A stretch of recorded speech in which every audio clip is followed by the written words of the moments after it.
Hey, my name's Jared Moon, and I'm part of a group of underground athletes you've probably never even heard of before. Most of us don't even have gym memberships. We don't have every piece of equipment known to man, nor do we have a ton of time to train. And we don't need it because we're achieving amazing things without it. We are Garage Gym Athletes, and these are our stories.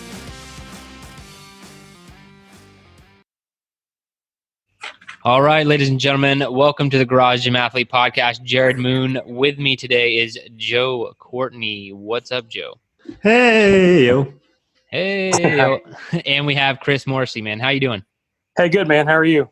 I am great. Glad to be chatting with you. We've chatted before. It's good to get you on the podcast and get to hear a little bit more about your story, or everyone gets to hear a little bit more about it, so that's awesome.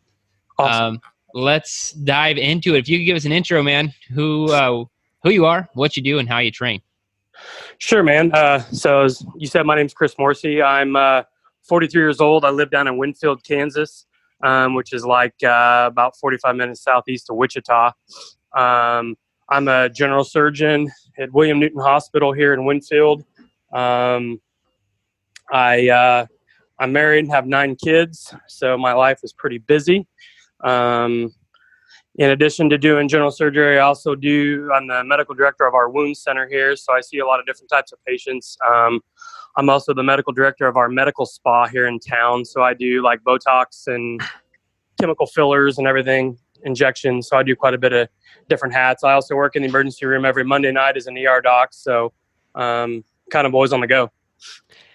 Okay, and you train consistently?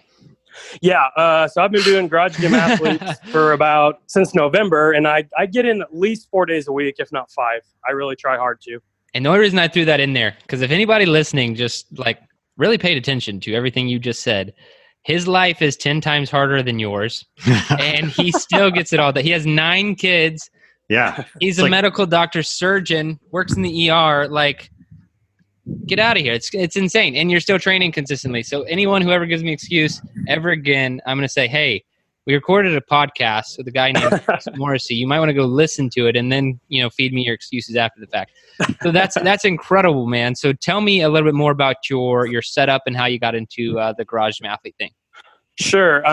So how I got into it, I got out of general surgical residency back in 2012. I trained up in Michigan, then moved back to Kansas. I was born and raised here in Kansas. I've been an athlete most of my life. I did football, basketball, and track all through junior high and high school. I actually ran track in college for a year.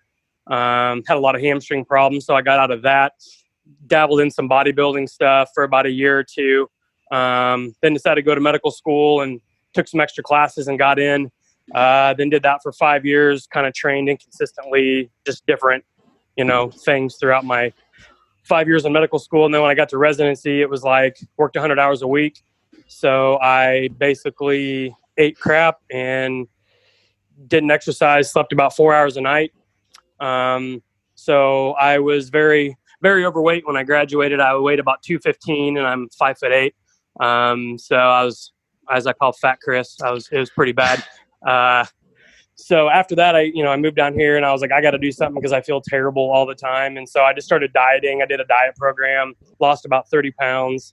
Then I decided to get into lifting again. We have a fairly big house. We got a 3-car and a 2-car garage. So I turned my 2-car garage into my gym. Started off with just getting like a squat rack and a few weights off of Craigslist, and then kind of, just started, doing bodybuilding stuff again, and then ran into the naughty word of CrossFit and started doing that for a while.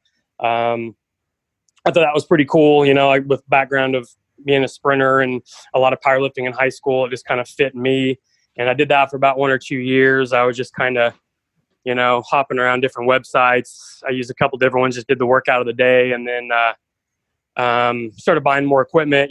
Basically Rogue Fitness was my main thing I get my stuff from. So now in my gym, it's pretty full. I've got a yoke. I got a prowler. I got a pull-up bar in the gym. I've got some gymnastic rings mounted from the ceiling. I got a squat stand. I have a GHD machine, hip sled, rubber dumbbells from 5 to 100. I've got some pretty cool kettlebells from Iron Skull Fitness that are just all different skulls from like 20 to 85 pounds. I got a bunch of medicine balls, some Atlas stones, got a Slater log. I built my own hang clean platform at home. I used your book and built the jerk blocks also. So I have those in there. I've got a Concept 2 rower, Concept 2 bike. Got the Satan cycle that I love and hate. I got I got an outdoor rig actually mounted right outside my gym. It's a Castro 2 outdoor rig. So I've got a 15-foot rope. I got a wall ball target, a couple pull-up bars, and some J cups. So I try to work out outside when I can. We also were lucky when we moved in the house. We have an indoor pool that's heated. Wow. So Dang, that's awesome. It's only like 10 meters, so you do a lot of turning if you're wanting to actually swim. But you can sort of get a workout in, kind of. But that's more swimming than I get to do on a regular basis. Right. So that's about it. I also got weight vests. I got one of the ruck backpacks with some weights to put in there. I got about everything I need. So I have no reason not to do anything at home. Yeah, you just got added to our list of places we will visit. Yeah, awesome. If we ever pass through Kansas, because Kansas is normally a pass-through state, but we stop by there. We will, bet, man. Even if it's out of the way, I think we're going to pass through Kansas now. Yeah. That's incredible, man. So you have basically everything. Now, one thing I want to jump back for a second, just because it sounds like you're juggling a lot, right now, just Sure. with career, kids, everything else. But what I'm interested in knowing, so I have a lot of family just in the medical profession who've been through residency, medical doctors, stuff like that. And I always hear about the residency just being like, about what you said, it's ridiculously challenging and hard, fitness, diet, very hard to maintain during that time frame. But I'd love for you to contrast the then busy to now busy, and how different was it, and why did things fall off then, but you're so on top of things right now? Sure. It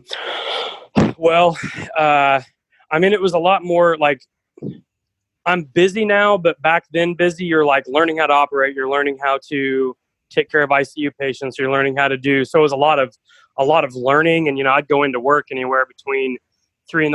and 5 a.m, depending on what service I was on. And then we'd be there anywhere between 6 p.m. till midnight.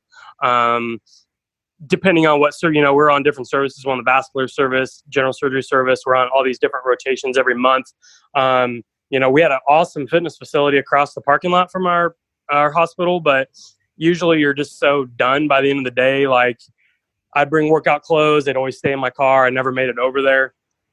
And basically I'd go home and, sit here and calculate, okay, I could either get 30 minutes extra of sleep, or I could try to do something and sleep one every time, just because I was always so tired. I'd fall asleep, stoplights before, fall asleep reading to my kids. It was just so draining that I had no desire to do anything, and I just, always thought, okay, someday when I'm done, I'll get back into this. Now it's different because I have different hats that I wear, but I still, like, I'm not putting in near the hours. I probably work maybe 80 hours a week now, maybe less depending on the week, but nothing like residency. And, we're a small hospital here, me and one other general surgeon. So I'm on call all the time, which sounds terrible, but honestly, like, there's some weeks when I don't get called in at all.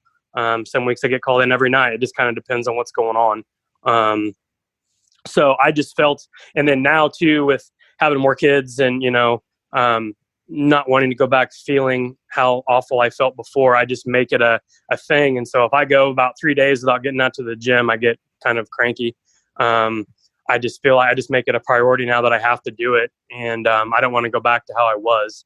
So, also, I want to incorporate that into my, my kids' life, because they, they go out to the gym with me quite a bit, and work out, quote unquote. They'll usually swing from the rings or get on the treadmill and fall off, or, so they do a lot of cool things out there, but they know, that workout is a thing for me. And actually, one of my kids the other day, he's 8, and one of his friends asked him, how many days of work does your dad work out? And he goes, like 4 or 5. So, he recognized that, and I thought it was kind of cool that he, was just saying, I don't remember why they were talking about it, but he just, I overheard him talking. So, So I don't know. I just make it a priority. I just get everything else done, but knowing that I try to go out there at least an hour, and 3-4 nights a week. Some days I miss things. So typically I'll do my, when you put out the new workouts for the week, I do my Monday one on Sunday, because I know Monday I do my normal surgery stuff during the day. I work ER all night. I come home and sleep for a few hours, and I do it all again throughout Tuesday. So Tuesday usually isn't a big workout day for me. And then I miss my days, get off a little bit depending on what's going on. So I try to make up for it on other days if I can. But I think that's a great point of, cause since like we program a week out, and a lot of people flip flop and stuff like that. But some of the new people that join in, they think they have to do each workout on the assigned day, but really it's whatever your schedule works with. And I mean, just like with some of the equipment that you lack for being a garage gym athlete, you kind of just have to play with what you work with and move things around if you need to. So it's cool that you kind of caught on and already have a system built into how you set up your weeks. Yeah. I just try to make it work how I can. I'm not going to lie. If it's between, strength and aerobic, I typically pick the lifts over, if we've got like, 10 rounds for 10 seconds on the Satan cycle, that usually, sometimes I skip that. I'm not going to lie to you, but I do it more often than not if I can. But it's weird with me. Like, it's very like day dependent. Like some days I'll get out there and I'll be like, I just don't want to lift something heavy right now. And then other days I'll be like, no, that's all I want to do. And then likewise be like, I just want to just like run. Let's just go do the intervals. Like, and that's it. Sure. So it's just interesting how we can be taxed in different ways. Now, like, what are some of your goals right now? Like, what are you chasing, in this stage of life? I think I'm just, I'm still looking to try to PR in my different lifts. My oldest son, he's a freshman in college and he's playing college football this year. So I try to keep up with him strength wise some. So that's one of them. But just some of the stuff I see day to day, some of my patients, having bad diabetes and renal failure. And so it just kind of motivates me to not get my leg chopped off or, lose a toe or something. So it's kind of like, to survive life, I guess. Also just, I kind of like the functional fitness aspect. So being able to tackle any task that just is normal day-to-day stuff and it doesn't like wipe me out and I have to rest for 30 minutes, So, one example I had is about 2 months ago, one of my daughter and her friend, they got stuck in the mud down at the fairgrounds and they called me to get them out. And I was actually able to push out their van in the 3-inch deep mud, and I feel I wouldn't be able to do that 5 years ago, So just surviving life and being able to do day-to-day tasks, carrying heavy groceries in from the van or, whatever, throwing my kids up in the air or, clean and jerk kids into the bunk bed when they fall asleep, that gets taxing. And so, it kind of helps me keep up with that as well. That's awesome, man. You are a very inspirational human being. And I think, you really fit the definition of do more, be more, you're doing a lot, but you are a lot. So it's just really inspirational to hear your story so far, man. So big question is, how do you like training in your garage? Oh man, it's awesome. I love it. I'd never go back to anything else. I can put on whatever music I want. I can do it any time of day. I don't have to wait for equipment. I don't have to have people looking at you like, what are you doing? Like if you're doing some weird exercise or something, like I can just be me and I can just hammer it out and get it done without distractions. And, the other thing too is like we have a decent rec center in our town, but half the time I'd forget my bag, before I had a garage gym. I was like, oh, I got to run back home and get my clothes. Okay, no, I'm not going back up there. So, I just like being able to go out and also be around my kids and my wife and stuff too. So if I need to run inside in between rest times to help with something, I can. I love it. I wouldn't do it any other way.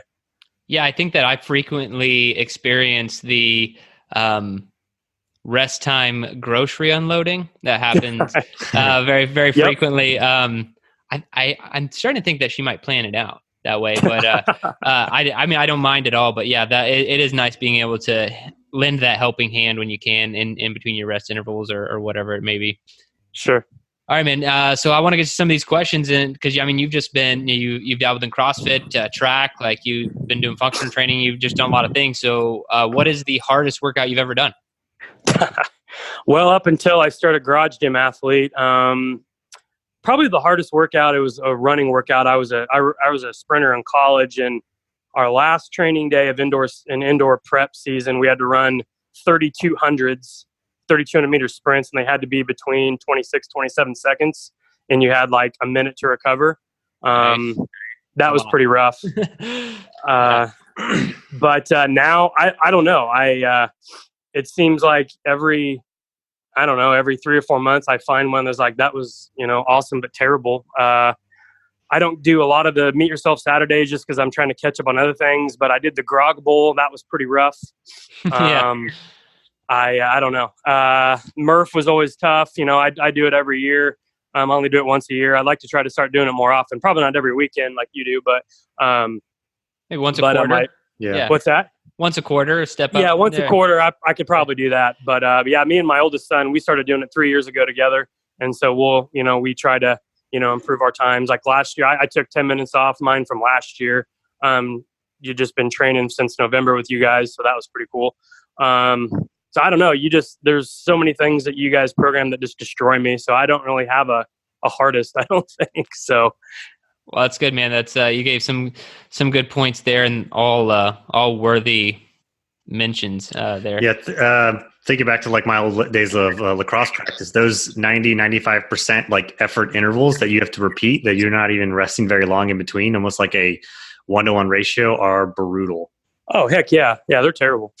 Yeah, that's those are awful. All right. Now, in your opinion, what's the best activity for building mental toughness? Well, I've been thinking about that. I would say I have two answers. One, residency program, even though not everybody does that. But, you just are wiped after a 40-hour shift and just beat down one way or another. So, just trying to keep on doing that. And I would say the other one is parenting. I feel that, there's days when you come home, you just don't want to do nothing, but then one or two of your kids need your attention. You just got to suck it up and do it. So I would say those two things are probably top of my list for building mental toughness. Now, I do have a question about residency, because I mentioned having some family members in the field. And Sure. There's definitely a split depending on who I talk to. I have some family members who believe it should be that hard and that taxing and that crazy, because it's almost like Navy SEALs. It's like a weed out process to where only the strong survive. But then I've heard other opinions, members of my family who are like, they don't think it needs to be that crazy, that ridiculous, like, to push people through residency. What's your take on that? For what I do for a living, being a surgeon, I feel it needs to be that hard, because for what I do, it's a lot of neuromuscular memory. Doing the same surgery over and over. So, I could read about how to do a heart bypass. That doesn't mean I know how to do it. So right. You just have to continually do it over and over again until it's just second nature. So, whereas if you're doing a medical specialty, you can read about a lot of the things that you have to treat. You don't have to think on the fly and be able to do just as many tasks as we do. So, I feel it should be that tough. Because over the years, it's actually gotten a little bit less rigorous. And then people coming out may not be as confident and as able to do as many things as they could before, because they put a work hour restriction on residents. It started right. Actually my intern year, and I feel it's kind of hurt medicine in general. They've done studies recently where it shows that actually the being tired and making medical errors really hasn't been a factor. So I don't know if they'll switch back to that or not, but that's just my opinion. Very interesting. Yeah, I had no idea how crazy any of that was until, had family members doing what you're doing. And it was just like, wow, that's insane. And a lot of respect for what you're doing. Thanks. All right. If you could only have one piece of equipment to train with the rest of your life, what would it be? Yeah, I've been thinking about this one too. I'm going to probably be cliche and say barbell. I'm not going to lie. I love just lifting the bar at whatever capacity I'm doing, whether it's cleans or squats or whatever. So, I have most pieces of equipment that I need to train. So it's kind of maybe not as fair of a question, but I would say the barbell. Awesome. I'm not even sure what you could add to your gym, but if you could add something to your gym, no matter what it is, what would it be? Actually, I want to get a bigger one. I'd love to have like a big storage building, like a Morton building or something outside. to get more room, because like the ceilings are low. So I'd like to be able to have everything inside. But I think one of the true form runners for as far as treadmills go is probably what I'd want, but they're like, $3-4 grand. I can't see dropping that on a treadmill at this time. So I guess I'd have to say that. Awesome. All right, man. A lot of garage gym athletes out there listening to this. What would your best advice for them be? I would just say, pick something that you're wanting to get better at, whether it's, playing with your kids or being able to just withstand life. Just set a goal and go get it. There's days when you're not going to want to do it, and, that's okay. There's days when I was like, I really should get out there, but I ended up not doing it. And I just do it the next day, but just, be patient. I